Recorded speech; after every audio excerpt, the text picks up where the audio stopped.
লালমনিরহাটে তিস্তার পানি কমায় ঘরবাড়িতে ফিরতে শুরু করেছে লোকজন। পরিস্থিতির উন্নতি হলেও কাটেনি বানভাসী মানুষের দুর্ভোগ। অধিকাংশ ঘরবাড়ি ও রাস্তাঘাট ভেঙে গেছে। বন্যা পরিস্থিতির আরো খবর জানাতে এই মুহূর্তে লালমনিরহাট থেকে যোগ দিয়েছেন সহকর্মী মাহফুজ রহমান। মাহফুজ, পানি নামার সাথে সাথে নানা দুর্ভোগ দেখা যাচ্ছে, কি পরিমাণ ক্ষয়ক্ষতি হয়েছে প্রাথমিকভাবে কি ধারণা পাচ্ছেন?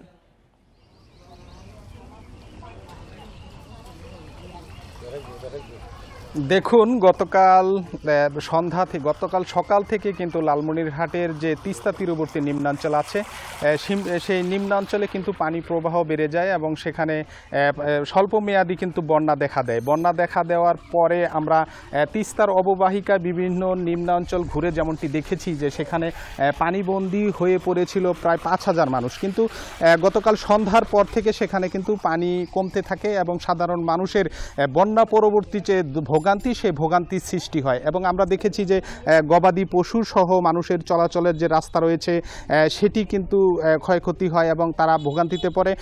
আমরা দেখেছি যে আজকেও এখানে এসে লালমনিরহাটের মহিষকোচার গোবর্ধন এলাকায় এসে দেখেছি যে মানুষের চলাচলের রাস্তা এবং বাড়ির ভিতরে কিন্তু এখনও কিছু বাড়ির ভিতরে কিন্তু পানি রয়েছে এবং তারা দুর্ভোগে রয়েছেন। তাদের সাথে আমি কথা বলে যেমনটি জেনেছি যে তারা এখন পর্যন্ত কিন্তু রান্নাবান্নার কাজ করতে পারে নাই বা খাওয়া দাওয়া করতে পারে নাই, তেমনটিও কিন্তু আমরা খবর পেয়েছি। আমরা এখন রয়েছি গোবর্ধন এলাকায়, সেখানে আপনি ক্যামেরার চোখে নিশ্চয়ই দেখছেন যে এখানে কিন্তু এখনও একটি চলাচলের যে গ্রামীণ রাস্তা আছে সেই রাস্তায় কিন্তু এখনও পানি চলছে এবং পানি নেমে যায় নাই। তবে আমরা পানি উন্নয়ন বোর্ড সূত্রে আমরা যেমনটি জেনেছি যে পানি কিন্তু সন্ধ্যার মধ্যে কিন্তু আরও পানি কমে যাবে। তবে বেশি আজকে যেটি লক্ষ্য করেছি সেটি হচ্ছে যে সাধারণ মানুষের দুর্ভোগ কিন্তু চরমে রয়েছে এবং তারা কিন্তু সেই দুর্ভোগের কারণে কিন্তু তারা কিন্তু হতাশা প্রকাশ করছেন। আর আজকে আমি কথা বলেছিলাম লালমনিরহাটের জেলা প্রশাসক HM রকিব হায়দারের সাথে। তিনি আমাকে যেমনটি জানিয়েছেন যে লালমনিরহাট জেলার 5 উপজেলায় প্রায় 200 মেট্রিক টন চাল এবং নগদ টাকা কিন্তু বরাদ্দ দেওয়া হচ্ছে, সেটি কিন্তু তাদের মাঝে বিতরণ করা হচ্ছে।